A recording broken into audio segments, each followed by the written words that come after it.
Hey everybody, and welcome to a curious wild ride with Steve-O. We're doing something new this time. You guys sent your questions, and my team whittled them down to the very best and juiciest, and at times very, very tough questions. And I sat there in the hot seat and I handled it as best I could. And man, there's some bombshells in this episode, I'll just put it that way. So let's get into it. May the Lord have mercy on my soul. Ladies and gentlemen, people of the universe, I bring to you the first ever Ask Me Anything episode of the Wild Ride podcast. What I've done is posted to my Instagram a request for everybody who's got questions that they want to ask on this episode to DM the questions. My team over the last 24 hours has been poring over the DMs coming in and compiling and curating the questions. I am not privy to what the questions are. I will be hearing them for the first time, but I was very clear we're not interested in avoiding tough questions. So, I don't know what they are. I understand some of it's tough, some of it's funny, some of it's light, some of it's just interesting. I'm really excited about this. It's an exciting new approach. We're trying it once. We'll see how it goes. Let me introduce, again, my ranch hand, Daniel. Hello. Daniel has the questions. He will be reading them to me out loud, and I will be answering them on the fly. One last piece of information before we start. We are parked in the new Ass Kicker RV at the Radical Ranch in Tennessee. Oh, yeah. The last episode of the podcast was the first one that I ever set up by myself. Like, I'd set up everything. It was just me, and I did the podcast with my niece. Now, this new RV, the Ass Kicker, it affords me the freedom to be able to go anywhere, even by myself, and set up a podcast by myself. So I don't know. There's just more opportunities. There's more options, and gosh dang darn it, Daniel, I love you. I love it too, Steve. All right. So with that, hit me. What's up, dude? What's been your favorite and least favorite moment of 2024? and you have anything planned for 2025? Okay. Thank you, Joe. My favorite moment, 2024 was a tough year for me. I'm not even going to pretend that it wasn't.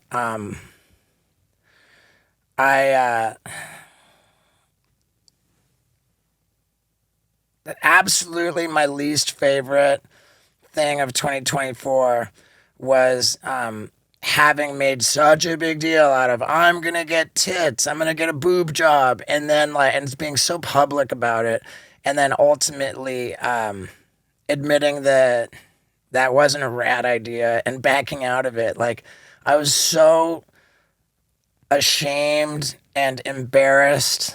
Like, I'm not the guy who says he's going to do something and then backs out and doesn't do it. You know, like, I pride myself on having, like, integrity, like, for doing what I say I'm going to do.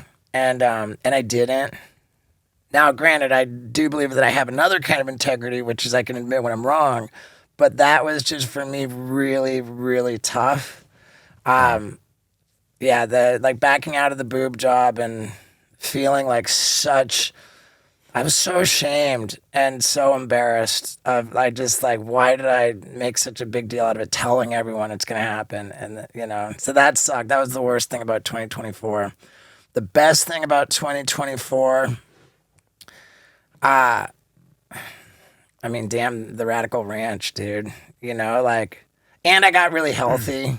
I got really healthy in 2024. Cut flour and sugar out of my diet, really started exercising, I've stuck with it. I really care about my analytics on my Whoop band so I can just stay fit and everything about being healthy. My lifestyle got really healthy in 2024. And it all happened at the Radical Ranch, and like the future for this. But that's what I'm stoked about for 2025. My plans like are. I mean, I'm going to continue to tour. Like the tour is going to get better and better. The show is going to get better and better because that's just what happens. And like, man, am I about to do rad stuff to make it way better.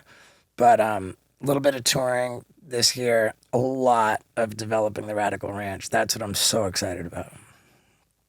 I can't wait for that either. Well, yeah, dude, we're doing it together, bro. It's my ranch hand right here. All right, question number 3 comes from Haynes Stoles or Stalsey. And he asks, Bam or Knoxville in a street fight?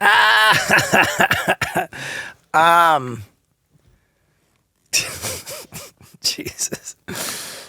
I mean, I think Knoxville's got that one. Wow. I mean, let me qualify my answer. Knoxville's been diligently going to the gym like crazy. Knoxville and I both are like giving Father Time as much hell as we possibly can. Like Knoxville is at the gym just trying to turn back the hands of time like never before. Like he is a gym rat. Now, I might not go to the gym like Knoxville, but I am every bit as much of a fitness lunatic as he is, maybe even more. And what keeps me motivated to be just on my fitness game is my Whoop band on my wrist. I'm telling you, I am addicted to the credit that I get from this fitness tracking device. I love how it tells me every day how hard I should push myself based on what my sleep is, based on what my recovery is. And dude, like it just keeps track of where I'm at. Now, for example, right now I'm in London, England. Why? You'll find out next week. But I got killer jet lag. I barely slept last night on the plane. Like I'm in the red. So today, I don't really have to push myself too hard. And I know that because of my Whoop band. And if you get a Whoop band, which will be totally free, as well as the waterproof charger that slides on top, you can also get your first month of membership completely for free. And if you don't like it, then send it back and you're paying nothing. There's literally nothing to lose. There's everything to gain, and you can join me on my fitness mission by getting to be a part of my Whoop community. It's called Steve-O's Wild Ride. We've got like 200 people in there just motivating each other. It's epic. So to do this, you're going to go to join.whoop.com/Steve-O. Again, that's to get the hardware for free, your first month of membership for free, and there's nothing to lose because if you don't like it, you just send it back and you paid nothing. So join.whoop.com/Steve-O, and I will see you in the Wild Ride community group. Now let's get back to it. Like Knoxille, like every time, because I have sleep apnea, and for a while I was really like into wearing my CPAP machine at night, and like the CPAP supply store just happened to be connected to Johnny Knoxville's gym, you know? Wow. So every time I went to go get CPAP machine supplies, like I hear from Knoxville, like, oh yeah, heard you went by my gym today, like, or whatever. He's like, I never bumped into him at the time when he was there, but it's like, or like, oh, dude, I saw Knoxville. I don't know. It's just like, he's in the gym a lot. Knoxville's in tip-top physical shape. I also think,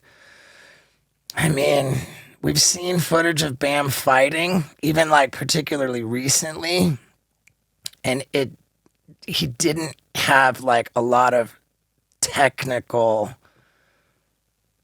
boxing skills. Not that I think Knoxville, like, I don't know, man. I just have Knoxville. I was going to say, I don't think I've seen footage of Knoxville fighting, but have you ever seen him fight in real life? I've seen Knoxville step up, like, I've seen him make himself available for fights when it made no sense. Like, I've seen him put himself in harm's way Like when I'm like running for cover to find a safe place to watch from, like Knoxille is stepping up to ask like what you know what do you need me to do to handle you?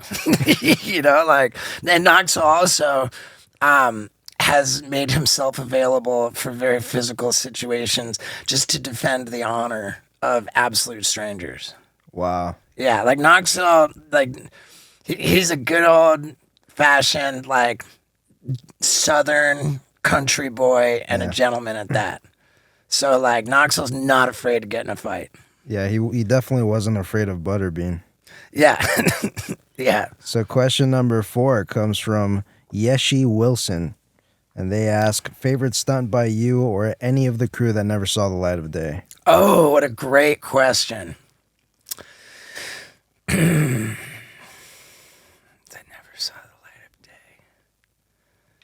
Okay, I made a video of things that could not be shown on Jackass. I thought I could just make that and put it on YouTube, and it turns out that like it didn't last for more than a couple hours. It got taken down and I got a strike. Because like if it can't be shown on Jackass, like why should it be able to be shown on YouTube? Yeah. But like the hits on that one, Knoxville had a stunt called Box Downstairs. Knoxville, I mean, and I don't think Box Downstairs saw the light of day anywhere, man. I don't know where. Like, I think I just have that footage because I got it from like the production office. There's like other things that saw the light of day in skate videos. Like Knoxville is saying, "I'm gonna get hit by a car real soon," and sure enough, he just gets hit by a car. Like that was an escape video, but really, really never saw the light of day. Man, I think we pretty much found a home. I would say like the shooting a BB into my nipple, but like I found a home for that, and I got away with putting that on YouTube. I don't know if it's still on there. Wow. Yeah, YouTube got a little softer over the last 10 years, but 10 years ago, that was okay on YouTube. Yeah. What else didn't see the light of day?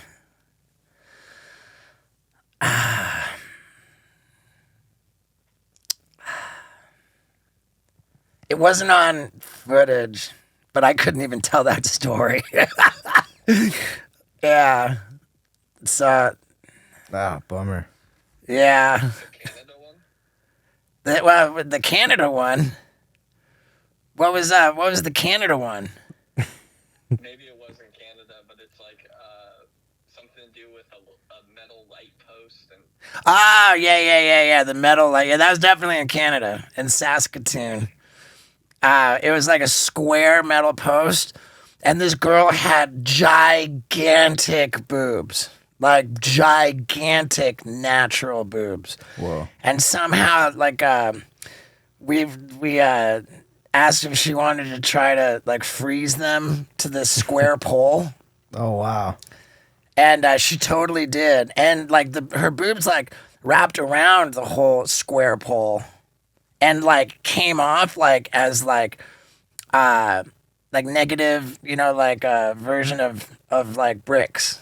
It was like the outline of a brick. Like her boobs were shaped like that. Oh, wow. Like on both sides. You could see like it was like there were frozen blocks that came off of this pole. What the hell? And like I don't want to describe this too much and get the episode dinged, so I'll just leave it at that.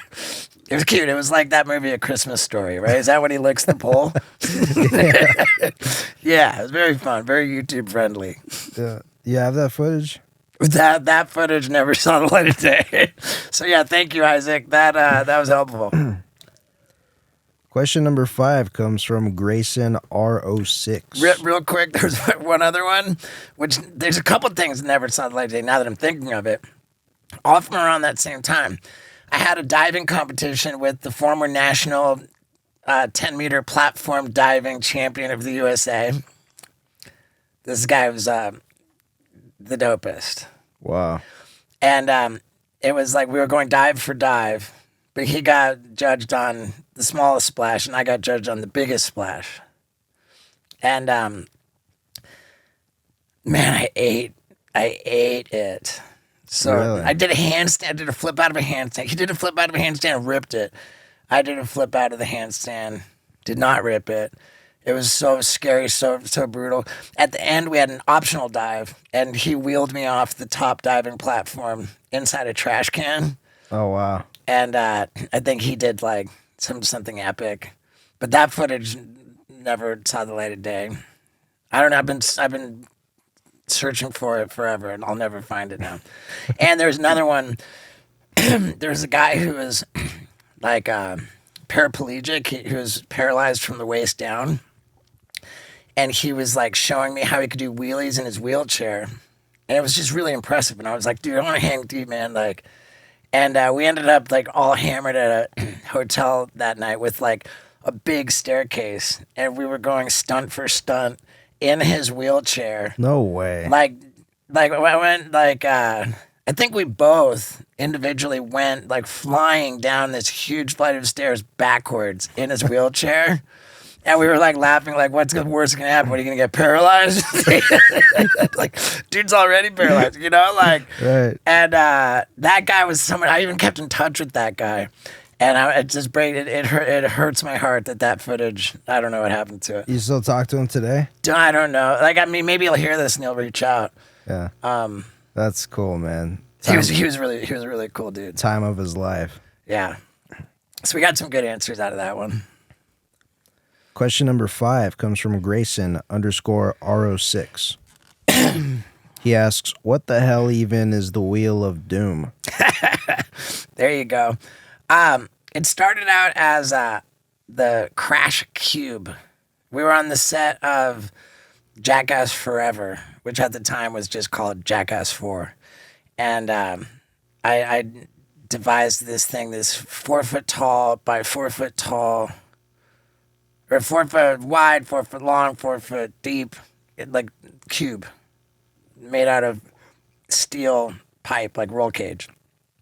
And then it would be mounted on dolly wheels so that it could be wheeled like down staircases. Like I just really wanted to see it like sitting in the middle of a shot and have like, everything's, camera's on a tripod, the thing's just sitting there, I get buckled in, and then just a car comes screaming through the frame and just blasts it out. Oh, like man. the idea was that the chair inside the cube was fixed in position by like suspension coils, you know, like springs for these, you know, like car suspension. Yeah. So when the cube would get hit, that the suspension would like have some give. So I could take like devastating blows and have it be kind of okay. I got it made. It was stupid expensive. Got it made. And the thing weighed like 800 pounds. And I thought I was going to take it down the mega ramp. I think that's the best thing for the Wheel of Doom is to go down the mega ramp. I was about to ask. Oh, God, why do I have to go down the mega ramp in the Wheel of Doom? That's the only thing for it, you know? But then, you know, you kind of have to build bumper rails on the roll-in, you know, like in the bowling alley, Right. the bumper rails, because you can't go off the side. Yeah. Like, That wouldn't be good. So there's some logistics, but that's one possibility for the Wheel of Doom. Ultimately, I scrapped the Crash Cube, and the new design was the Crash Wheel. So it's going down a hill, I suppose. It's getting into some crashes. Like the mega ramp would be really ideal, and I don't know. Like I just had to build it, and we'll see what happens with it. Do you see that in 2025? I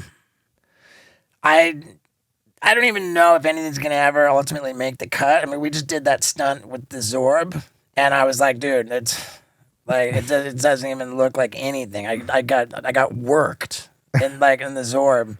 Yeah.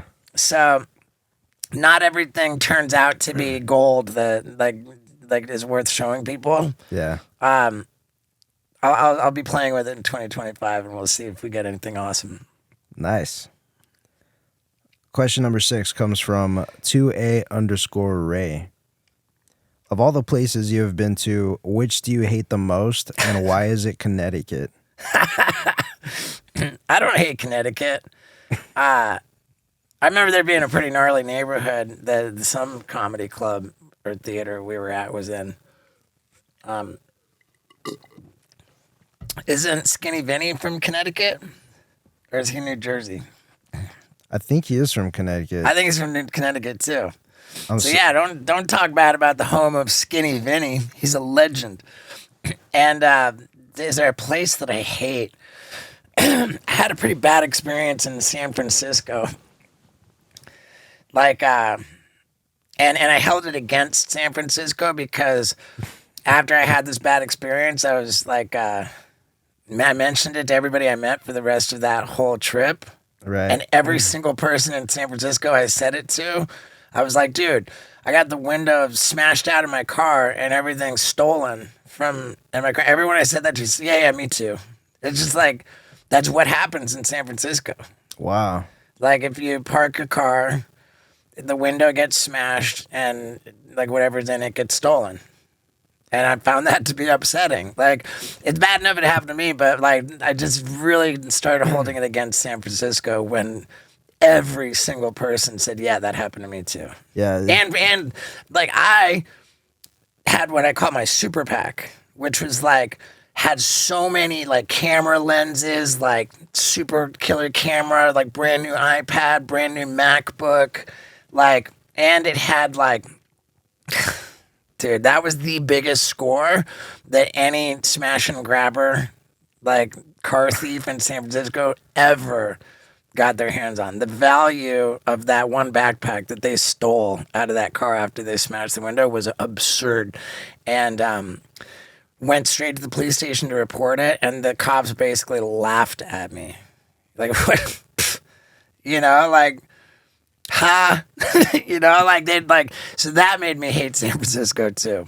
Wow. And still in San Francisco, I went to the Apple store and bought a new iPad. And like when I set up that iPad, I made the password for my hotspot. It said fuck San Fran. Yeah.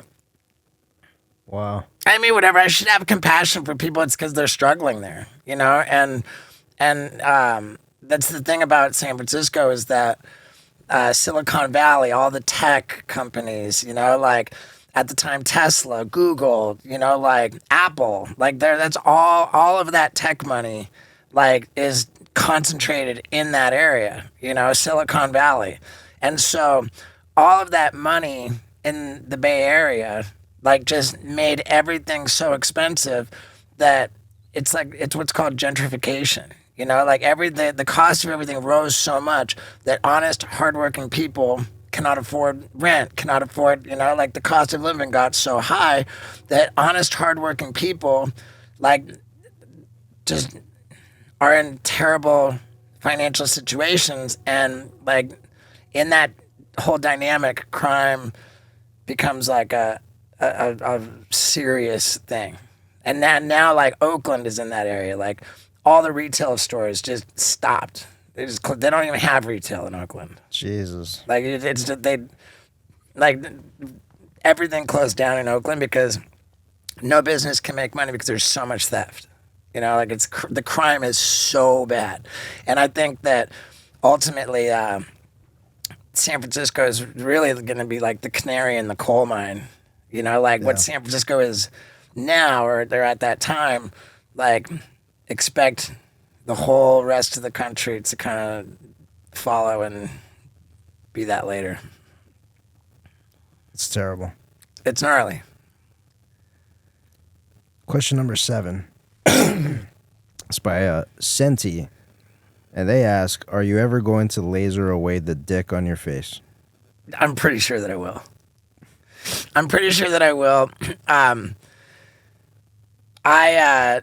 I proudly say during my Super Dummy show that I fell in love with it. And I think that if I'm gonna be truly honest, I need to like add a disclaimer to that. What I'm in love with is the fact that I've carved out a place in this world where I can have a penis tattooed on my face and walk about and nothing.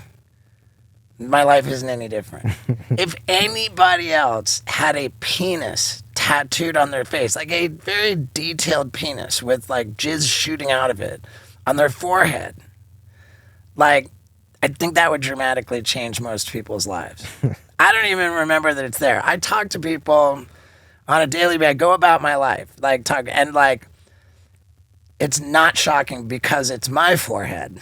Yeah. I have carved out a very unique and very special place in this world to be able to get away with that and my life not be any different. Yeah. That is what I fell in love with. Ultimately, like when I see certain photos, I look at the photo and like it jumps out at me like, oh yeah. And like I will get a pang of like, I don't like that. Yeah. But I'm committed to it, I think, for the duration of the Super Dummy Tour. And then I cannot wait to get it lasered off. And, God, I hate to admit this, but I really want to get the Crash Test Dummy logos lasered off the side of my head. Really? And that will be an undertaking of all undertakings for two reasons. It's so deeply and darkly and like heavily tattooed in there. And believe it or not, the easy color to remove is black with the laser. Black comes right out. Any color other than black, like very stubborn, does not want to come out. So all of that yellow in the Crash Test Dummy logos on my head is going to take a ton of like going over and over and come back weeks later and like repeated treatments.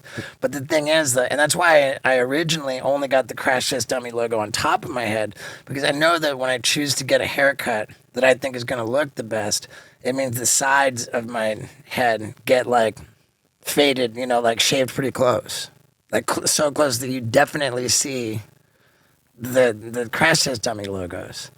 And that's not the end of the world, but like if I want a haircut and like on the sides of my head there's so much gray, and so like I like to go and tell the barber like really buzz it close so that the gray is not so obvious. Yeah. And really buzz it close, like it's all you see is the Crash Test Dummy logos.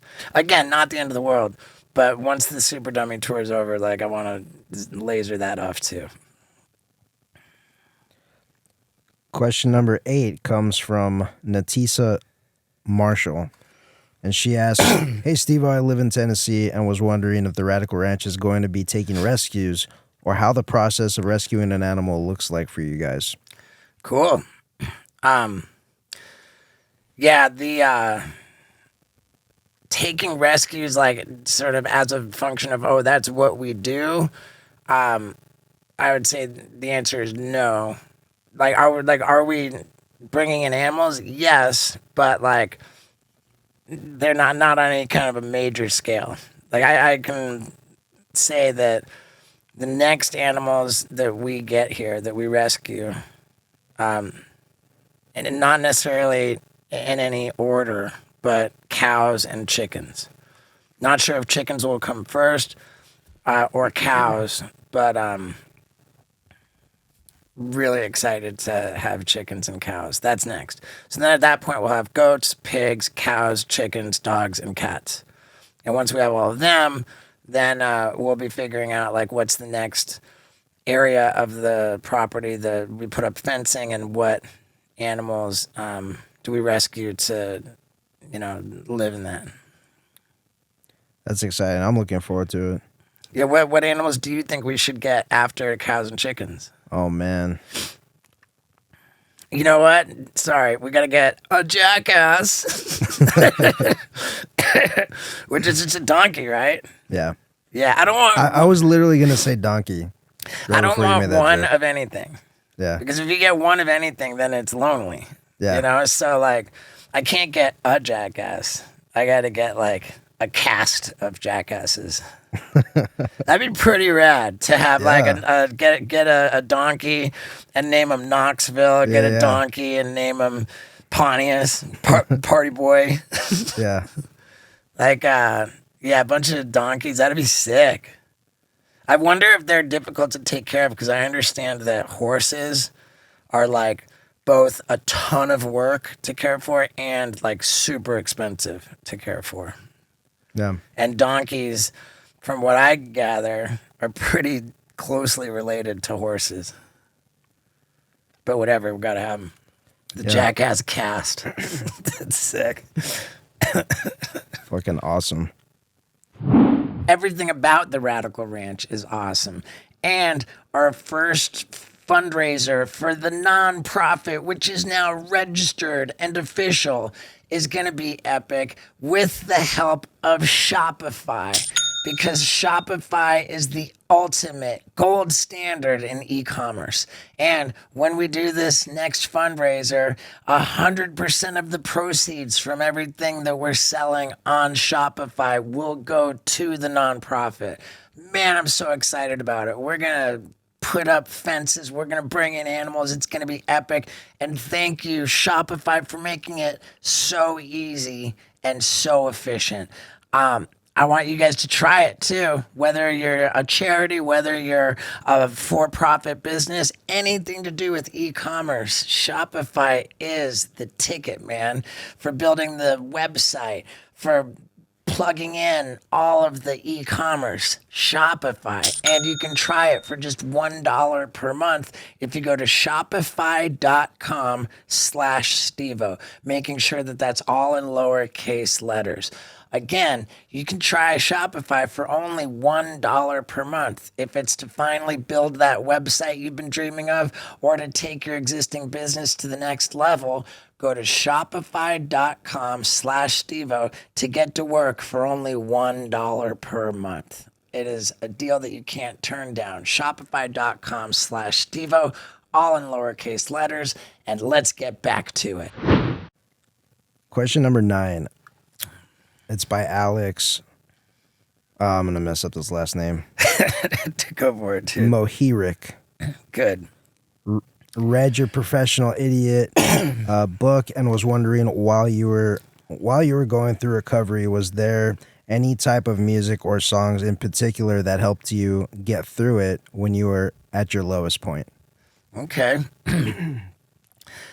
I feel compelled to react to that question with sort of a nuanced, like, kind of a correction. Like going through recovery is not like in the past tense. Like I'm just in recovery, like, and get through it. Like we don't ever get through it to where like it's in our rear view, which is like a nuanced thing. And I get what he's saying. But when I was in early recovery and experiencing difficult like moments, difficult days, difficult periods. I can't say that there's any specific music that helped me get through those trying times. But distinctly, there was one guy, his name is LW. I don't even know what it stands for, just LW. I was like right around 1 year sober, and like your first year is gnarly. The first couple years, like when you're at 1 year, like it's crazy what a slow process it is. And I was turning 1 year sober on Dancing with the Stars, which is just like a weird thing. Like wow. Back then it was like kind of like maybe a higher profile ordeal, like. TV was still a big deal. There were literally 20 million plus people tuning in. And I was like dancing in like weird sequence costumes, like ballroom dancing on TV in front of 20 million people. And like, I'm a sensitive dude. Like you'd think that Steve-O's crazy, doesn't care what people think. Like, no, dude. Like I'm a sensitive dude, and like the overwhelming pressure, and like it doesn't even make sense to me in hindsight that I was under so much pressure. But I reached out to LW, who at the time was like 18 years sober, and I told him, dude, I'm not okay. Like I cannot bear the the discomfort that I'm in. I cannot stand like the stress. Like I'm not okay. And I meant it. Like I was, Yeah. and LW said, he said, it's okay, man. Like you're not always going to be okay. Or maybe he said, you're not always going to feel okay. Like you're not supposed to always feel okay. Like that, it's fine, But he said, when you don't feel okay, there's one thing that will always help, and that is to conduct yourself as a gentleman. Because whatever it is that you don't feel okay about, like, if you conduct yourself as a gentleman, then you've got that to feel okay about. Like you can feel good, like, oh, to know yourself experientially, to conduct yourself as a gentleman is something to feel proud of, grateful for, to feel good about. Yeah. And to do that, to know that you did that, even in the face of adversity, that's something that you can feel good about, that will make you feel better, that will alleviate your feeling of not being okay. And that, more than any song, that helped me in a particularly difficult time. Wow. 100%. Question number 10 comes from Mirko Balia. At Balia Mirko. What is your favorite show? Oh my God. I think I've been pretty outspoken about how much I love true crime. Oh, yeah. I don't know if we call it a show because it's a YouTube channel, but I freak out when I see there's a new upload from JCS Criminal Psychology. JCS stands for Jim Can't Swim, and it is the gold standard of true crime content. So yeah, that's my favorite form of entertainment is JCS Criminal Psychology, with Stay Awake as a close second. And then in third and fourth, we got Beyond Evil, Explore With Us, Iwu. You cannot go wrong with those 4 channels. Even though Explore With Us and Beyond Evil, they crank out so much content that it's not always top notch. Like JCS is the gold standard, and Stay Awake is silver and gold. Yeah. Yeah. Question number 11 comes from Lucas Nanya. What is your biggest fear? My biggest fear. I heard it described to me that the root of pretty much all fear is that either you're not going to get what you want, or that you're going to lose what you have. And for that to really add up and make sense, you got to figure that you got to factor our comfort. And, to lose one's comfort is we're afraid of being in pain. It's we're afraid of pain and suffering. That makes sense. And that would be the loss of our comfort,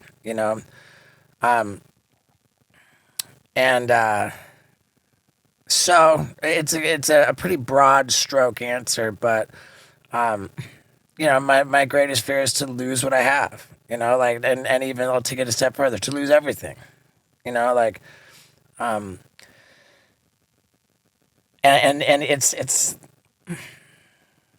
pretty astonishing, as I've gone through growth spurts in my career as a businessman, the numbers for everything, the numbers of money, the amounts of money coming in as well as the amounts of money going out just got bigger and bigger. There was a point where there was a couple of years ago, 2022, there was absurd amounts of money coming in. And in that whole, crazy successful year, like I added more and more, like employees. I'd like, oh, we're gonna have this, we're gonna have that. Like, and then I got a warehouse and warehouse staff, and then like, oh, this is going great. I get a second warehouse, and then like, at the end of the day, what happened was, like, gigantic amounts of money are going out, which is easily justified by gigantic amounts of money coming in, but 2023 and for damn sure 2024 were not like 2022. And so then I find myself like, oh, wow, like gigantic amounts of money are still going out, but like not gigantic amounts of money are coming in. So I'm looking at like financial statements from my accounting team and seeing like negative numbers, like, wow, like I'm bleeding money. And that kicks in a massive fear, especially when the numbers are big.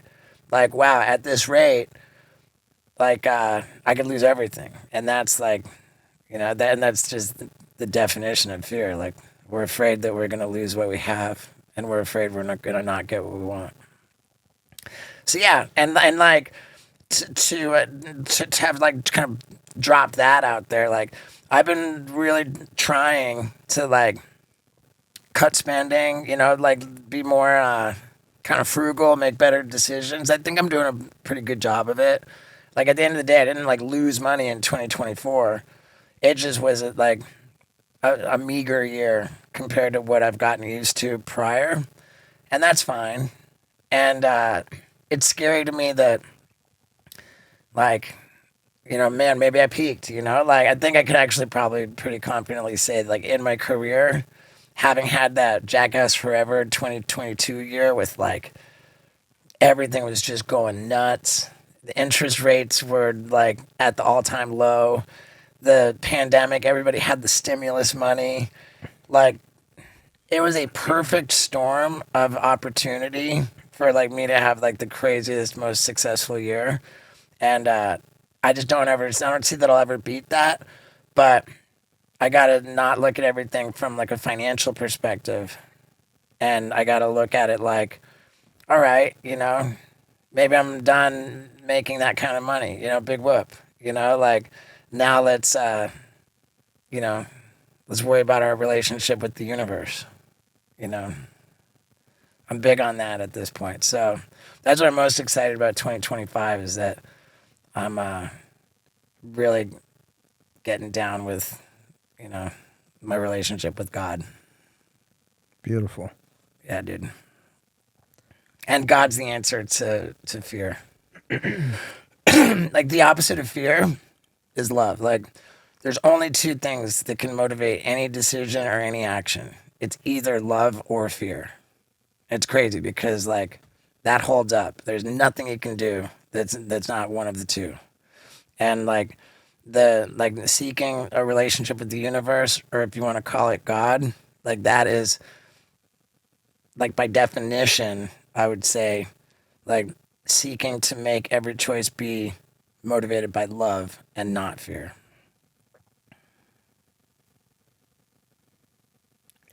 Question number 12 comes from Diarrhea Man 83.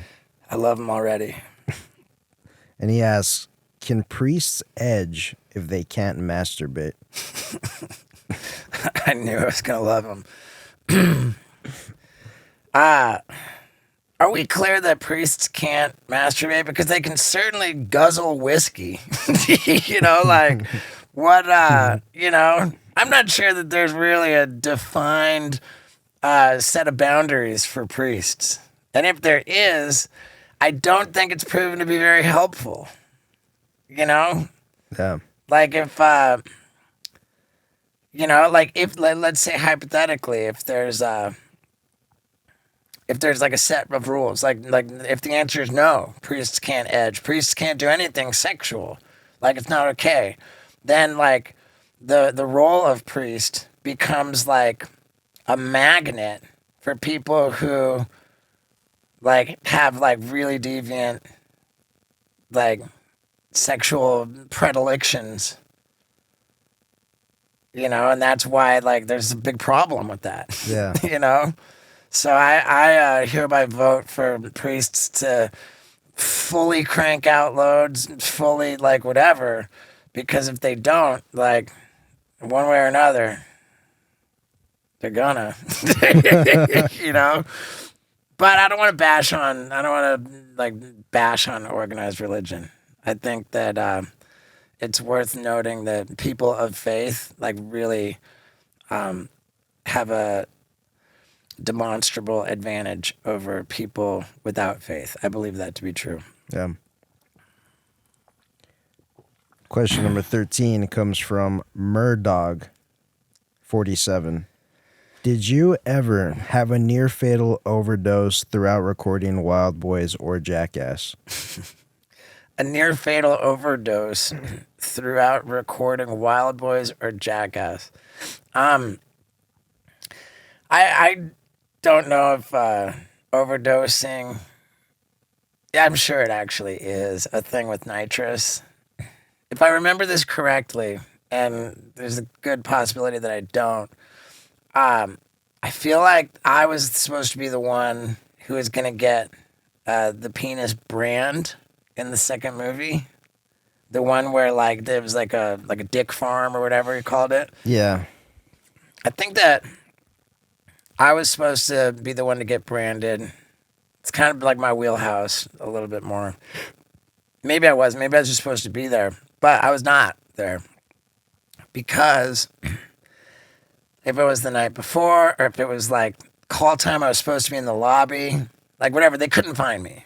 So like Gooch, who's one of the Jackass producers, like they were like find him, like whatever, like they got a key to my hotel room. So Gooch got a key to my hotel room, opened up my hotel room and came in just like as I was like, my lips were completely blue and I was like flopping around on the floor, like convulsing, like oh my God. From like it's called fishing out, like when you lose consciousness while inhaling nitrous oxide. It's called fishing out because you're kind of flopping on the ground like a fish is in a boat. So I was fishing with blue lips when he walked into my hotel room. I don't even know if he tried to like do anything. I think he might have just turned around and like went and reported. Like I went into his room, he's in there, but like his lips are blue and he's flopping around on the floor unconscious. And I was uninvited to the set that day. Holy shit. I think that is quite possibly how Bam ended up with the brand because that's kind of like been the understanding. Like if you're visibly intoxicated, like you are not really welcome to be on camera for Jackass or Wild Boys. It was always perfectly fine to be like super hungover, and certainly at the end of like many a bit, it's like, okay, good, we got that. And the last line was, now let's go to the bar. But like doing it on camera, for the most part, was like not okay. Yeah. And having blue lips and flopping around on the floor was like a disqualifier for sure. Yeah. So I would kind of count that as a little bit of a near overdose. That seems to be like a common theme. Like somebody that was supposed to do a stunt couldn't, and then it got passed on to somebody else. Oh well, yeah. I mean, and turned epic. When Tremaine wants something to happen, like he's gonna like, and it's funny because like nobody can be made to do anything, Like it's like, oh, but you don't want to be on. I remember like being taken to the highlight place, one of my first Jackass experiences for the TV show. There was like they had the highlight players in Miami, and they put oranges in the highlight thing. They sling the oranges like way over 100 miles an hour. Like that highlight thing, like gets whatever they're slinging going way faster than your regular arm can. Like that centrifugal force, whatever. So it's like hella more than a 100-mile-an-hour fastball, and like they're slamming these oranges against the wall, and I'm supposed to stand in front of and get hit by these oranges with Knoxville, and I was like Wait, you're trying to make me do that? You know, like wait a second, you're trying to put me in front of that? And Jeff Tremaine was like, no, you don't have to do it. Like, it's up to you. Like, do you want to be on TV or not? And I was like, well, when you put it that way, like, of course I want to be on TV. Of course I'll get in front of the oranges, you know? So, I mean, that's what Jackass always was, is that we're all just like rabid attention whores. We desperately want to be on screen. And so, like, we're ultimately willing to put ourselves through horrible things in order to get the attention that we crave. But we all have our lines, and there's things that, you know, like, it's like there's things that we want to not do enough to actually forego the screen time. Yeah. And everybody's got different lines in different places. And when there's an idea like Lamborghini tooth pull, yo, dude, Tremaine will come to you and he'll like, yo, dude, like, you know, and everyone will pass up an idea and it goes down. The ideas that Tremaine wants to happen will go trickle down the ladder until it gets to the bottom of the ladder, which is Danger Aaron. That's why Danger Aaron gets the completely healthy tooth ripped out by a Lamborghini. Such a legend. Yeah, that's why Danger Aaron did like the new cup test. I think Knoxille would have done the super cup test in Jackass Forever, but like he had either a hernia or like a herniated disc or something. There's some medical reason that Knoxille like literally couldn't do it. Yeah. And the first cup test was Francis Ngannou, the UFC heavyweight champion, like punching in the nuts. And I'm such a UFC fan. I was like, dude, let me do it, dude. I want to get punched in the nuts by Francis Ngannou. Yeah. And they were like, no, dude, you really don't. Like, and in hindsight, they were right. Wow. You know, like, I don't want to step up to. Yeah, Danger Aaron was the star of that movie, dude. And you can be the star of your bedroom with BlueChew tablets. It's a fact, man. You perform at your best in the bedroom with a BlueChew tablet. At least I do. Proven time and time again. And especially at my age, man, I welcome the help. I mean, who doesn't want a little help to perform at their very best? And I gotta believe that you've been thinking, man, I wonder if it would be a lot of fun to try BlueChew tablets with the same active ingredient as Viagra and Cialis, except only a fraction of the price and chewable and delicious. Well, yeah, it will be a lot of fun. That's what I'm telling you. And if you go to BlueChew.com, you get an entire month's supply totally for free. A whole month's worth of performing at your best in the bedroom for free. All you pay is $5 for shipping. And it's just waiting for you at BlueChew.com. So type in BlueChew.com and make it happen, dude. I'm telling you. Perform at your best. And let's ride this baby all the way home. Next question, number 14, comes by Henry Webb at HWSAVV. Asks, how much cocaine do you reckon you have done over all the years? An 8-ball is 1/8 of an ounce. I would never, for the most part, ever purchase less than an 8-ball. You know, like that was just like, a lot of times I would get 2 8-balls. I would typically like stay awake for 2 to 3 days doing typically like at least an 8-ball. And then I would like sleep. So it was like 2 days on, 2 days, maybe 3 days on, 1 day off. That 1 day I'm just hibernating. And then I wake up and do it all over again. Like that was years.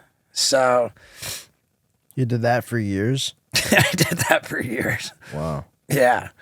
And it got even like kind of gnarlier than that. So just averaging it out every week, you can be sure that I did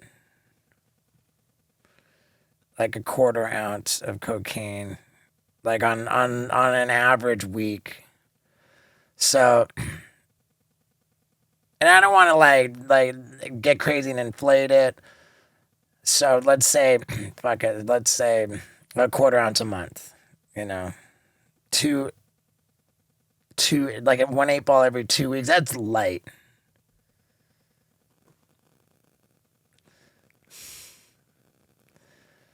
Half an ounce a month. I think. Oh wait. No. What am I trying to say? 3 8 balls a month. That makes sense. I don't know. Okay, quarter ounce a month. Screw it. So then that's 12 months. So you got that's 3 ounces per year. I did, and that's light. 3 ounces per year. And I was at it. I mean, dude, when I was in the circus before Jackass, like, I was awake for an entire weekend, and there was like 2 shows Friday, 3 shows on Saturday, like 3 shows on Sunday, I think. So, like, what's that? That's 8 shows in one weekend. Wow. And I didn't sleep a wink the whole time. I'm backstage peeling off my clown nose to like do lines. Oh wow. So like I'm that quarter ounce per month like dates back to year 2000 for sure. 3 ounces per year goes through 2007 for sure. Yeah. I mean, whatever. I'm getting in the weeds of math. Not that much. Like a pound and a half. Wow. Yeah, and maybe more. Maybe a couple pounds. Question number 15 comes from Sia Rosie. She asks, you've obviously lived a more unusual life than most, so if you had to give one piece of wisdom or life advice to young people today, what would it be? Oh, man. Thank you with like 10 U's. Oh, 10 years of sobriety? Oh, no, she put thank you with a bunch of U's at the end of you. Oh, gotcha. I heard 10 years, but you said 10 U's. Yeah. Okay. I think that okay, I get asked for advice quite a bit over the years, and I always say whatever it is that you want to like get into, what you want to get good at, you want to accomplish, like just start doing it. You know, like my advice is don't wait for someone to pick you. Don't wait for the right time, you know, like don't wait for anything. Start right away. You know, like to get good at anything, first you have to be bad at it. You know, like Yeah. you know, nobody's gonna be good at something right away. So like waiting for the right time to start something, fuck that. Like start now. Get like you gotta be bad at something before you're ever gonna be good at it. And with one caveat, I say start with like some guidance from somebody who has more experience than you in whatever it is you're pursuing, so that you can be reasonably confident that you're not getting started the wrong way. Because you don't want to like start learning something the wrong way. So now you've gone in the wrong direction. Now you've got to unlearn all the progress that you've made. Fix, like, you know, have enough guidance to make sure that you're starting the like learning the right way, and start. And let it be something that that you're passionate about, you know? The word enthusiasm, it breaks down like to the roots entheos, which means with God. Like when you're enthusiastic, like that you're channeling like the universe, you know? Like that's God working through you. That's what enthusiasm is God's working through you. You know, and like so passion, enthusiasm, that's what you want to follow. And that's most people's problem, is that they don't have any clear idea of what they're passionate about. And you can never accomplish a goal unless first you identify a goal. You know, you can't hit a target if you don't have one that you're aiming at. You know, so, yeah, figure out what you're fucking enthusiastic about and get after it and do not wait. That's my advice. Yeah, and if I may, I want to tag on to that just a little bit. Please. I've been a fan of Steve's for a long time. We talk about it in the last podcast that I was in, the Solo Ranch Pod. Which was a great podcast. It said it was called The Crazy Story of How Steve-O Hired His Ranch Hand. Yes. Yeah, people should check that one out after this. That's the one. And if there's something I wish I said in that episode that I'll say here is I've always been passionate about just doing something fun like this, something with film, something with stunts. That's always been my thing. Oh, yeah, you stunts? Remember when you were on the roof of the skate barn? Yeah. Did we make fun of you on that last podcast for that? No, but it was brought up. It was so funny, dude. Yeah. It was hilarious. It was brought up when you're trying to do the Zorb. Yeah, it was so funny, dude. I bought this inflatable crash pad so that we could jump off the roof of the skate barn. Yeah. It was not that high of a fall, and it was onto a big, cushy airbag. And you were up there for like an hour. I was up there for an hour. Like the only upsetting thing is that we didn't have like a time lapse. You could see like the sun like going. And I'm not trying to I'm not trying to be mean. I'm just saying it was legitimately hilarious. No, it's funny, and I'm glad that you brought it up, and I'm glad that you think it's funny because after that happened, and I wasn't able to jump off that roof, and there was a whole time lapse behind me and stuff. I thought it's not that you're plenty able. You weren't willing. I told myself, fuck, Steve must think I'm such a pussy after that. Like, every time I've remembered that, I'm like, he thinks I'm a pussy. Nah, but when you bring it up and you're like, this was the funniest thing, I'm like, okay, at least it was funny. Yeah, I mean, here's the thing, dude. Like, you are among the most, like, cautious, like, like, when, like, and I think like you value your health and your safety. I do, yeah. Like more than anybody who I think I've ever met. You know, and I just don't want to die. That's all. Well, yeah, I mean, I get it, dude. I get it. And I love that about you. You know, like that's who you are. So that's why, like, when you said, like, oh, I'm passionate, I want to be doing stunts. Like, no, you don't. Like, no part of you wants to be doing stunts. Let me clarify. I want to film people doing stunts. Yeah. And, I love you so much, man. I love you too, man. Yeah, there's no criticism here. Like, I'm profoundly, in support of everything about how you are. I want nothing about you to change. Yeah, I get that from you, man, and thank you. And comedy, just I want to be involved working in comedy somehow. Okay. You're funny. All right. As fuck. And so Steve was just real quick, he was coming through my hometown. I knew he was coming through my hometown, and all I did was I showed up and tried. Yeah, dude. Just show up and try. That's what I saw, because it's, just showing up and trying is really hard for some people. For sure. And I mean, it was hard for me. It's hard for me to show up. How about this?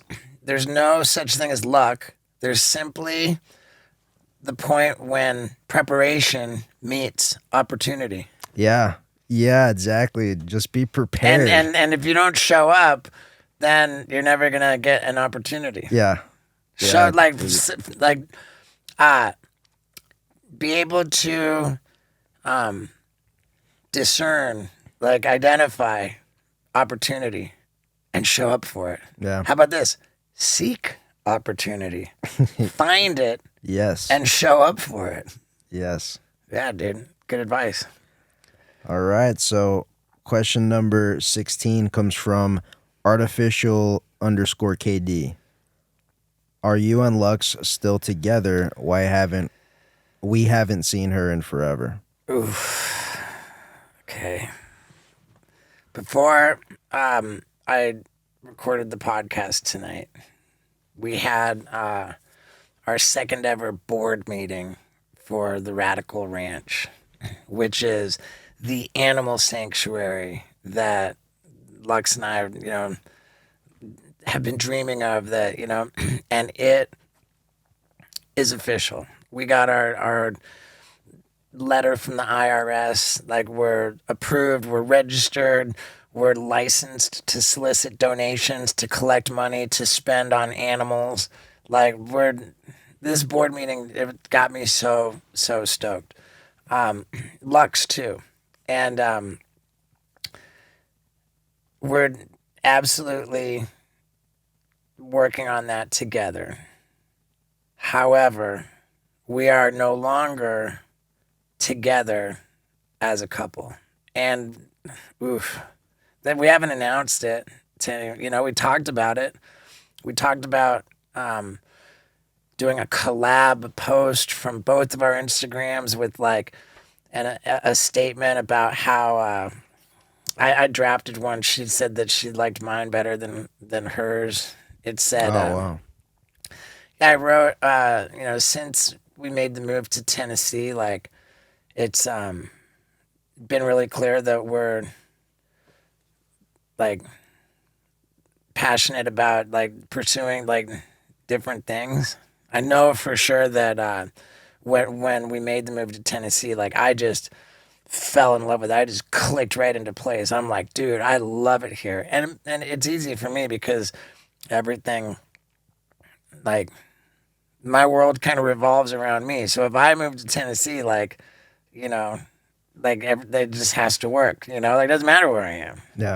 Like my world still revolves around me if I'm in Tennessee, and like we've got workarounds to like make everything, run. It's not that easy for Lux, like she, like, especially with her work opportunities are like super in LA, her friends like super in LA. Like, so she didn't click into Tennessee like I did. I think that was a factor. But like 4 or 5 months ago, in the midst of like, let me just call it what it is, me being a lot, like putting up with me all the time, where it's just like, and everything, my world revolves around me, and I'm like more than a little bit like self-absorbed, and just like I'm just revolving around myself. Like putting up with that is a fucking lot, and I was clearly wearing Lux down for like, more since moving to Tennessee than before, but I've always worn her down like that. 4 or 5 months ago, she said something to the effect of that being in a relationship with me, of course, it's been like amazing. It's been fun. Like come on, like we've done all this like crazy awesome stuff, but it's come at a cost. And like she spoke so well when she said that. She was like, she described that being in a relationship with me comes at a cost of her identity, her independence, like she called it like being trapped in the Steve show, like stuck in my orbit, like kind of effectively like lost in my shadow to some degree, like it and man, I told her too that like, wow, like I feel that, like I feel that a lot. And I don't want to like strip her of her identity, like the way that I put it, it was like, if I was going to paraphrase what she said, she doesn't want to look, be 10 years further down this track and look back and be like, is my tombstone gonna say Steve-O's chick? You know, like, not, and that's like a particularly like, you know, crude way of describing it. But ultimately, like Lux, what she was saying is that her independence, her sovereignty, her own unique identity, that she feels that she's been losing that. You know, she's been losing that, and that she's got her dreams. That she's like it's too much to be stuck in the Steve show and like constantly like at the mercy of my like insufferable fucking self everything. And like she yearns to pursue her own fucking dreams. She's like, I want to do my own thing. I want to be my own person. And I'm like beside myself with how impressed I am by that. I was like, you know, I've said from the very beginning of knowing Lux, I mean, certainly being together with her, that the way that like if we, like when we were just dating and we're going to restaurants, like when we're new in our relationship, she's like, no, I'm paying. I'm like, Lux, like, you know, I'm not I respect that so much, but like we're just gonna. It's like I'm not gonna like.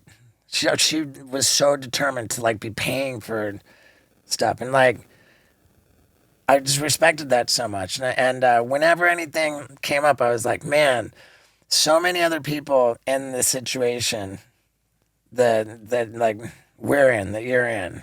Like so many like people would be like, oh, dude, this is killer. I don't have to do shit.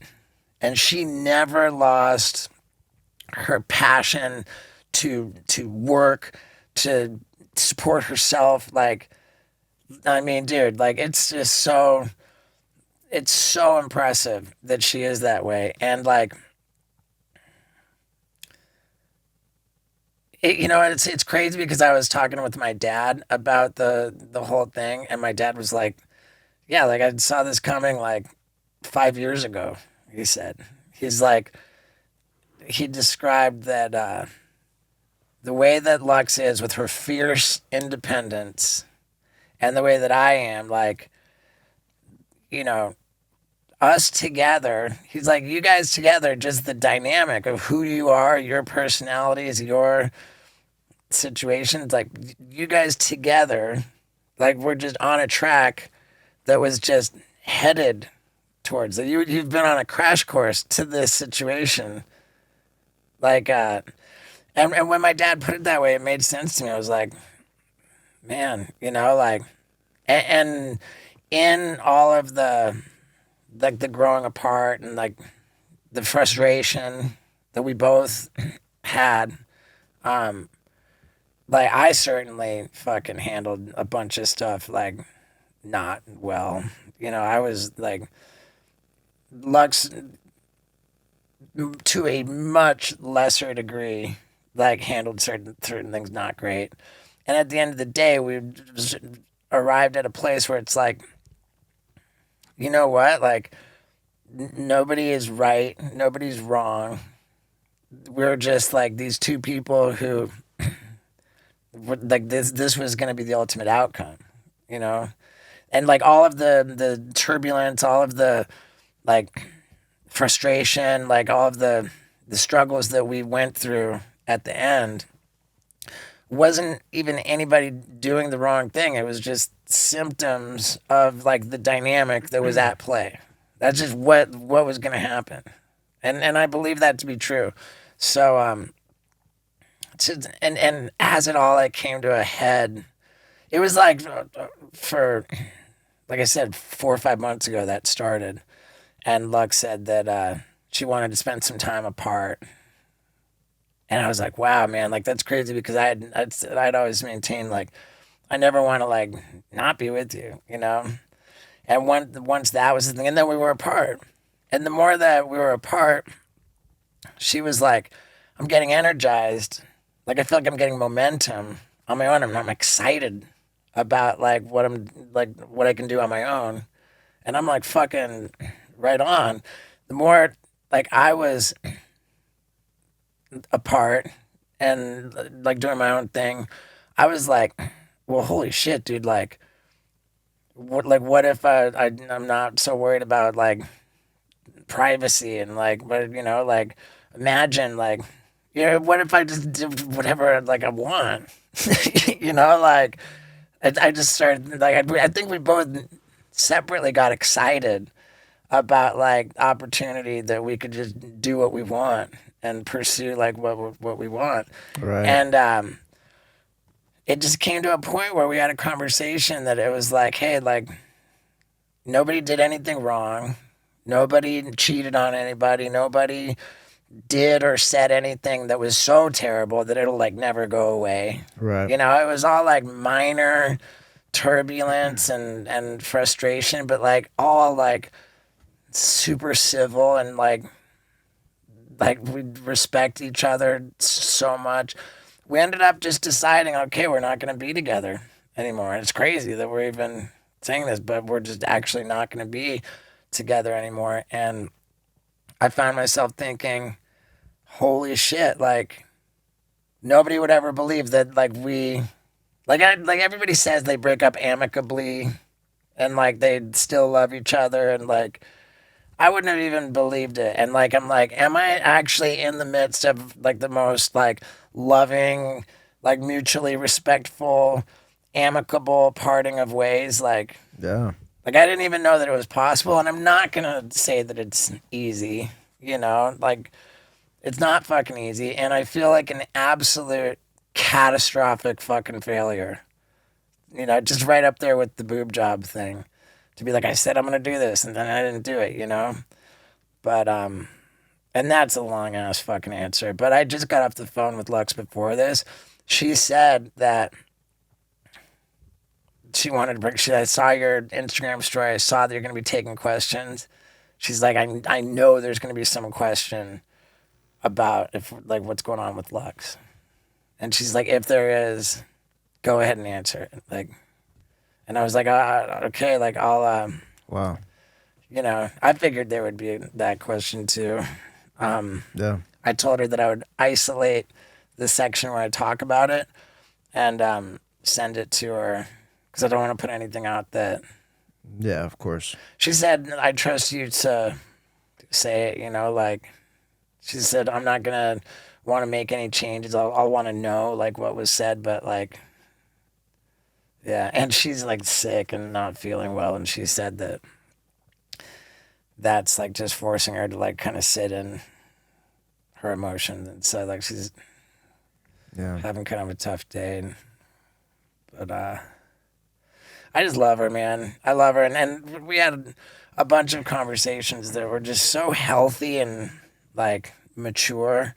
And I remember at the end of one of them, I said, I love you. And I know that those words take on a very different meaning at this point, but they're no less true.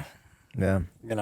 I love her and I respect her, and I'm fucking impressed by what a badass she is to be like, I'm letting go. I don't want to be, I don't want help. I don't want to fucking be like, I want to be fucking independent. I want to fucking pursue my own shit. I want to fucking make my own way. Yeah. That is a fucking badass fucking chick. Yeah. Oof, that was heavy. So that was an announcement that has not been made for months. Yeah.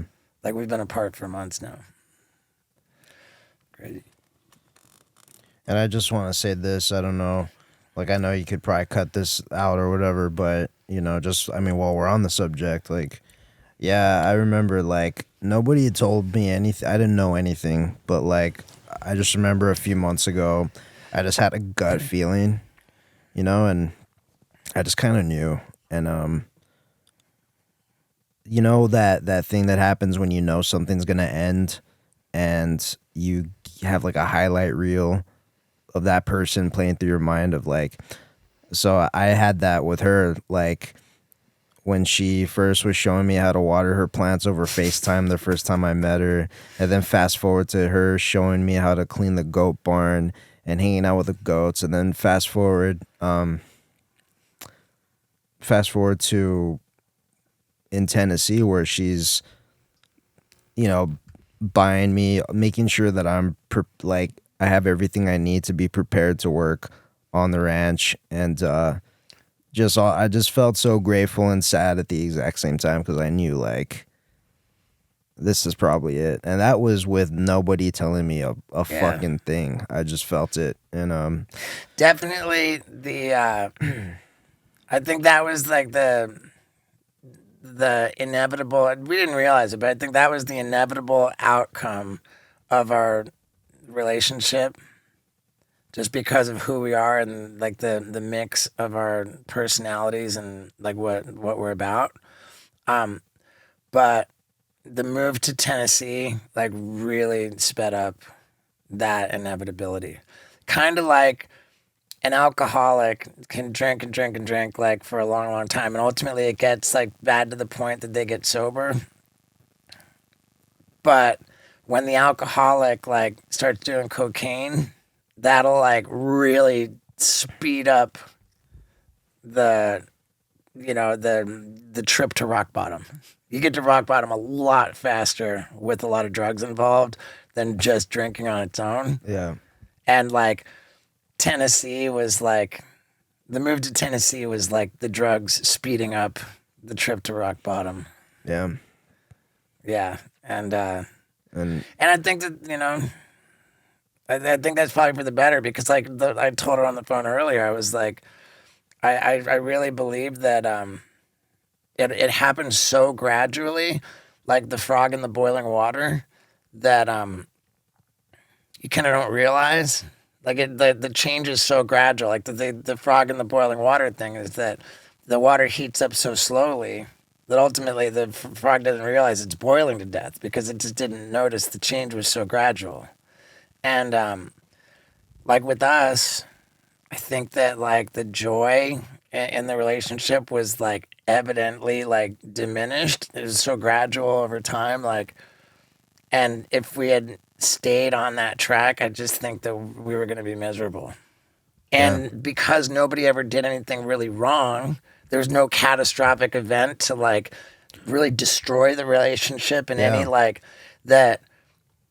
It was just gradual, man. Like yeah, it's so much easier if there's like a black and white reason why like something so bad happened that it's just definitely over. And we didn't have that. So it was just this gradual like diminishing of and again the Tennessee piece sped it up. yeah. But yeah. I'm really fucking proud of her though, man. Yeah. Like everything, the whole reasoning behind everything, like her integrity and her fucking, like, she's not looking for any kind of a free ride, and that's fucking impressive as hell. Yeah. All right, next question. All right. Question number 17 by Swaggin05. Ring, ring, ring. Hello, Steve. What makes you happiest in life?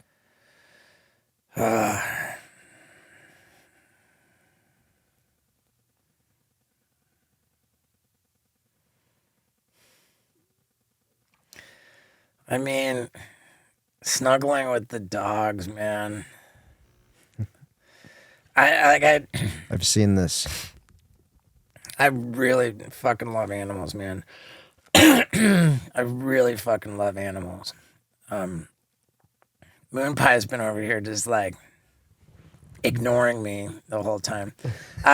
It's a shitty materialistic thing, but I can't help it. Fucking RVs make me really fucking. I love fucking RVs, dude. I'm a fucking RV dude. Like I literally like have been sleeping in the fucking RV. I got this big, dope, the Radical Ranch. Like the house is rad. There's a 7-foot by 7-foot bed. It's called a Wyoming size king. It's like a fucking huge bed, and I'm like sleeping in an RV in the parking lot because I fucking love RVs. It's true. Yeah. This fucking thing is such an ass kicker. Oh my god, I cannot wait for this fucking RV is insane. But other than that, I don't know. Like, I meant what I said, that I'm really just, I just want to focus on just being a good guy, man. You know, like, I really want to just turn it all back to the universe and just making choices that are motivated by love and not fear. Yeah, I love that about you, man. It's not like it's a moving target, man. You know, like you look at Reddit and all the fucking hate and the criticism. Oh, Steve-O, he just became like, and I did. Like, I got like completely fucking crazy in the pursuit for trying to like make as much money as possible. And in 2022, I fucking definitely killed it. You know, I definitely killed it, and that like had a negative impact on me. Like, where I was like, oh, it's all about the money, and like, you know, and probably to 2023 and 2024, like, saw a sharp decline because I was like, my motivation was like fucked up, and it was like, I gotta make the money, and I gotta make, and it just like became evident to me. Like, oh, look at this guy, he just wants to make the money, and like it turned off a lot of people. You know, Yeah. and I think that it should have, you know, like, fuck it, it should have. And now, like, in response to that, I should recognize that, and I should like stop giving such a fuck about money, you know, and worry about my relationship with God. If anybody isn't like that, that's fine. I mean, I know the word God bums people out, but I have a relationship with the universe I care about, Yeah. and I want to make that my priority and not my financial success. So that's what's going to make me happy. Wow. So question number 18 comes by a 3-piece Darren. And he asks, your least favorite tattoo and your favorite tattoo. Oh my God. I think we all know what my least favorite tattoo is. We don't need to get into that goddamn abhorrent thing. I mean, if you Google Steve-O tattoo, like, prepare to be horrified. Jesus. My favorite tattoo. It's ironic that my favorite tattoo I got lasered off. Like, I had on my knuckles the word shit and fuck. Oh, yeah. Yeah, and I got them lasered off. You can't even tell they were ever there. Let me see. Like, that. One was drilled in deeper. You can kind of see a little bit of the eye right here. So that was the shit one. Yeah. That was my favorite, dude. And it, for the same reason as the dick on my forehead. Like, if you walk around, you've got, there was bold and loud shit and fuck on my hands. You know, like. Yeah. And I just skated through life for 10 years. Like, never held me back. Most people would have a lot of trouble, like, making a living, like, finding a job with shit and fucking tattooed on their hands. You know, like, it never once created a problem with me. You know, sometimes I was going to be on live television and I had to, like, cover it up. Yeah. I would change it to ship book. Like, with a Sharpie, I'd go over it. And, It's punk rock, man. yeah, like, so, I mean, that was kind of annoying and a little bit. I had to cover it up sometimes, but very minor, dude. Like, it didn't hold me back in life. And the reason why it was my favorite, it's a sad as fuck story, but my mom, she suffered an aneurysm on October 10th of 1998, which left her, she survived it, but, like, it left her heinously disabled, both physically and mentally. And because she was so physically disabled and unable to move, like, during a period of time when she was being cared for by the second husband that, I mean, I don't know, he just didn't take good care of her, and she wasn't moving around, and she got bed sores. And bed sores are the most horrific fucking thing. And they're so unfair because they happen to people who are, by definition, helpless. They can't move. And like what it is like, because you don't move for like such a long time, like pressure on one area just until like it just dies. And then like a big hole just You know, like my mom, it was like the size of like a fruit. It was just like a hole like in her butt cheek with all like the nerves. And she was just like crying in pain. And it was just, dude, like nothing will fuck you up more than hearing your mom like cry in agony, like every day, you know, like that. That was that's the most trauma that I've ever been through in my life. And she survived that way for 5 years. And then ultimately, like, we were at the end. She was in the hospital with a do not resuscitate order on the bottom of her bed. Like, if anything I don't do anything, just let her die. That's what do not resuscitate means. And it was like, what do you do? So I came in, I had just, the tattoos on my knuckles were like still bloody. And I walked into my mom's hospital room and I knew it's do not resuscitate. Like, this is the end. And like, what do you say? You know, like, my mom and I were close too, man. Like, my sister was close with my dad and I was close with my mom. You know, like, I took after my mom. I see. And like, as I walked in, I'm like, what do you even say? You know? And so I didn't know what to fucking say. Hey, mom, so like, this is it, huh? Like, you know, like, I walk into her room and I walk up to her and I go, hey, ma, check out my new tattoo. Right? Like, and I hold up my knuckles to her and she like looks and she like squints and she goes, shit, fuck. And this like pained like giggle. She'd fucking go, and then she said again, shit, fuck. And then she goes, my son is a shit fuck. And it's like, it was literally the last time my mom ever laughed. You know, like, God, dude. the last time she ever laughed, like the last semblance of happiness, like the last, like thing resembling joy that my mom experienced was laughing that I'm such a shit fuck that I have a tattoo. My son is a shit fuck. And she thought, and of course she thought that was funny. Like, that was her, you know, like, like I take after her, you know? And so like, she loved making fun of me and she did it until the bitter end, you know? And like, and so the fact that those shit fuck tattoos, like, were they represented the last time my mom ever laughed, like the last time she ever had anything close to joy, like that made those tattoos. Like, that's my favorite. That's my. And then ultimately, like after I had them for 10 years, my mom died on November 7th of 2003. I got those tattoos in October of 2003. And I had them for more than a decade. And when I got out of sex addict rehab and I was in this men's therapy group, all sex addicts, and like we would meet every week and like, you know, like healthy therapy and stuff. And they were all like pretty successful guys, like in the group, like pretty wealthy. I was like probably the least wealthy person in the group.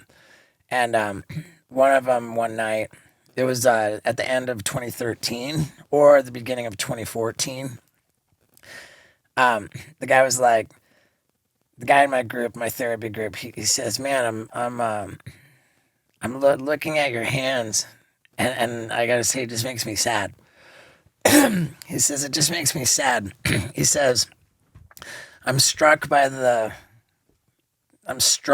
feeling that whatever it was that made you do that to yourself, this is a sad thing. You know, he saw it as like a catastrophically self-destructive, like self-harming, like horrible thing that I did to myself. And I was like, oh, this, like, you know, and I told him the story about my mom laughing for the last time.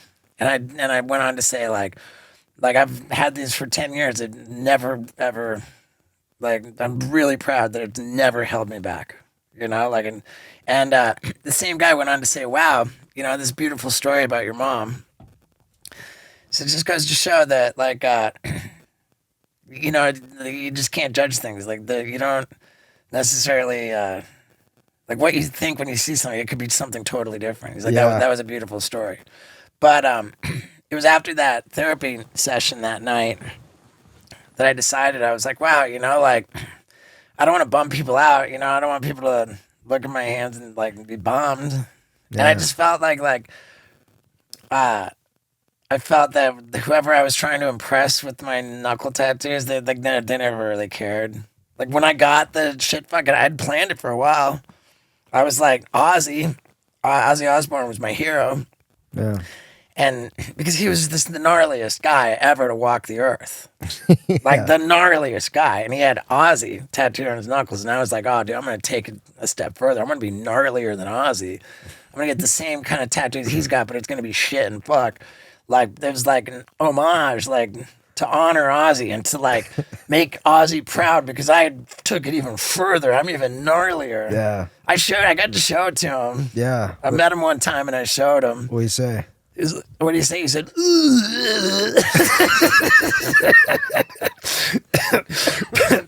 but yeah, after that therapy group, I was like, yeah, dude, like whoever I was trying to impress, they never cared. Like, it's cool. I did it, like, and now I just felt that they had outlived their usefulness and I was ready to part with them. Yeah. So I got them lasered off. Yeah. Bittersweet, because I fucking love those tattoos. Now I got the dick on my forehead, and same thing. Like, it's really pushing it as far as outliving its usefulness. Yeah. Its usefulness is really wearing thin.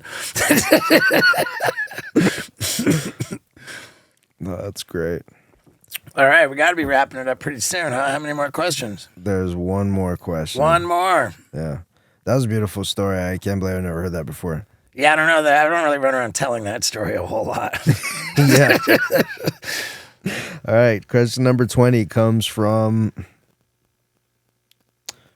Winter.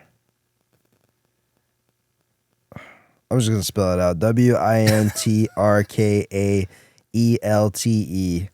Sorry, I didn't want to mess up your name. Question 20. He asks, how does one cope with the finiteness of life? The finiteness. The finiteness. Okay. How does one cope with the finiteness of life? I feel that I can only interpret this question as opposed to answer it.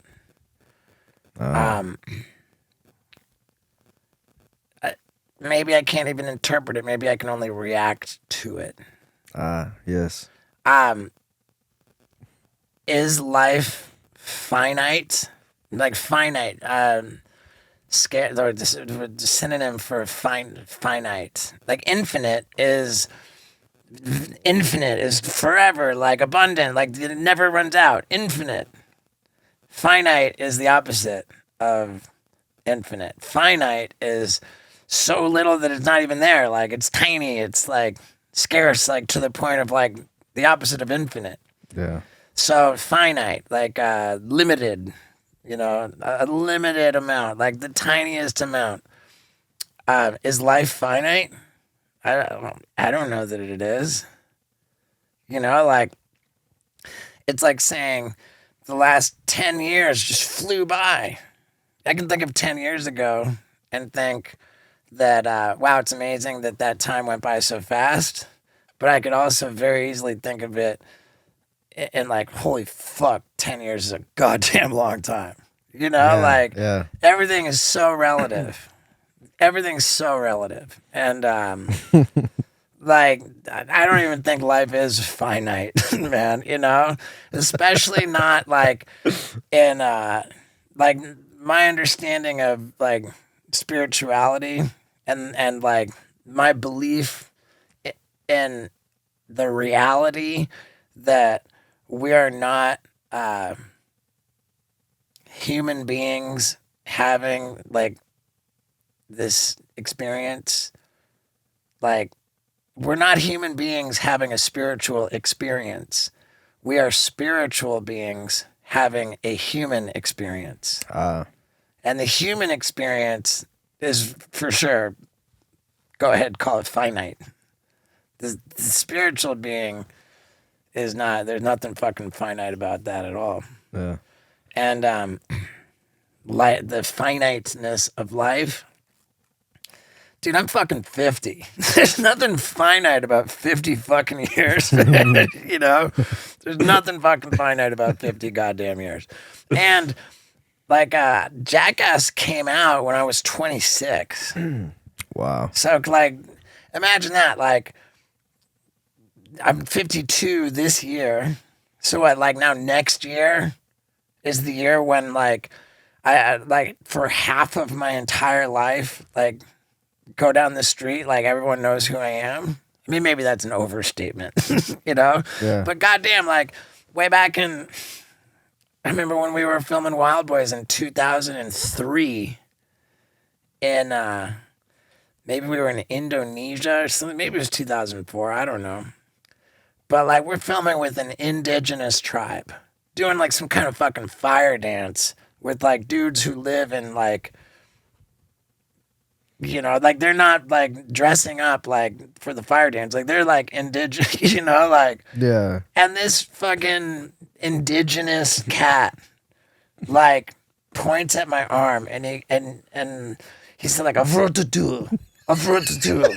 and I'm like, and I realized I put it together. The guy's saying pointing at my off-road tattoo from the Jackass movie. Ah, He's like- okay. Like this fucking.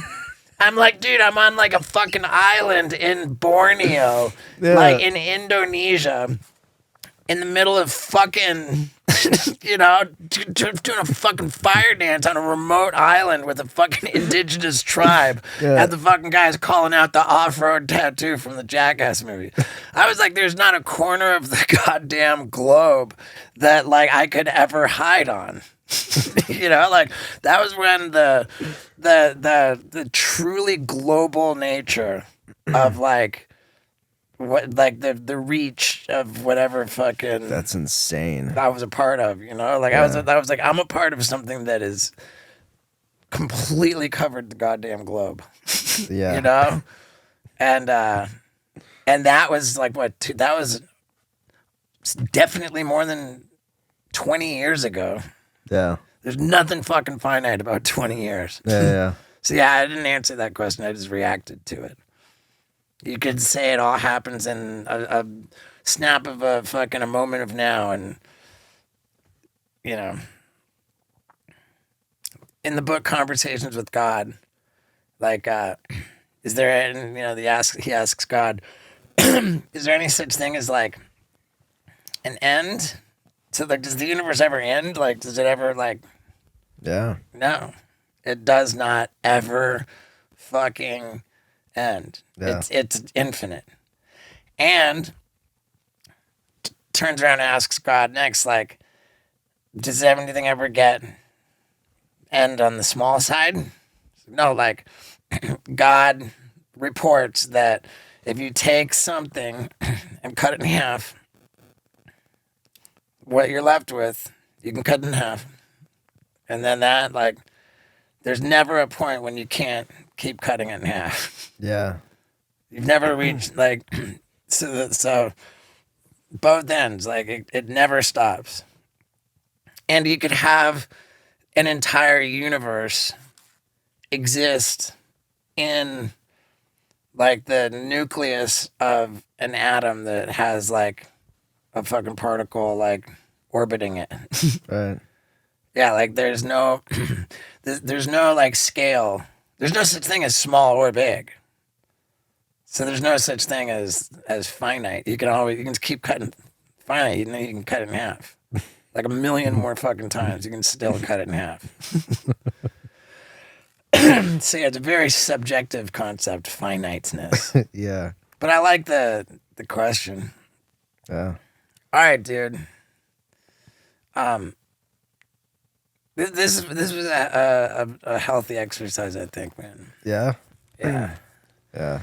To the people who stuck around, man, I always say it, like, I love you. And I always mean it. I love you. It was important that we did this, man. Like, the podcast, The podcast has felt like a chore a lot. And Yeah. this didn't feel like a fucking chore, not one bit. Yeah, it felt like How long has it been going? an hour 46. Sick. All right. Let's call it a day, man. I fucking love you, dude. Thank you for this. I love you, man. Thanks for having me with you on this journey. Yeah, dog. All right, folks. This is the outro of the episode, and I have Lux on speakerphone because she has some thoughts about how I characterized our relationship status. You sneaky, sneaky guy. Yeah. I again can speak for Lux a little bit in that she says, hey, you made it all about me pursuing my career and not about me saying, hey, look, I need you to step up more in the relationship. Like, I might have gone a little easy on myself in that regard. Well, I just think in general it was a little lacking of like the emotional side of our relationship and more focused on both of our careers. And, you know, it's just hard I appreciate you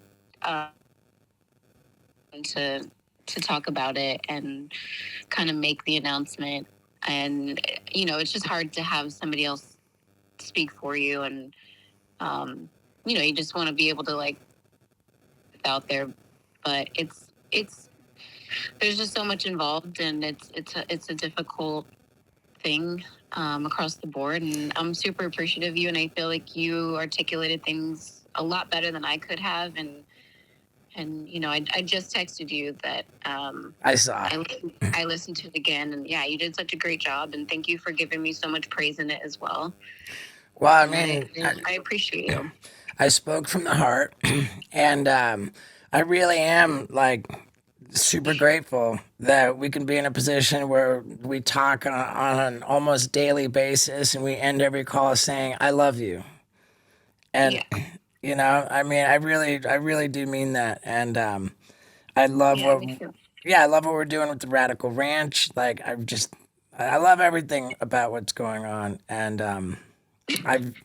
okay, it's that's maybe not accurate. I just I appreciate you. No, it's nice for as difficult, you know, as all of this is. Like, it is really nice that you and I are in a good place. Like, thank God for that, because this is really hard. And I agree. I'm grateful that you and I are cool. Yeah. I agree. All right. With that, I love you, everybody. I love you for sticking around to the end of the episode. And God damn it, I got jet lag. I got to crash. All right. Love you. Love you. All right. Bye. Bye-bye.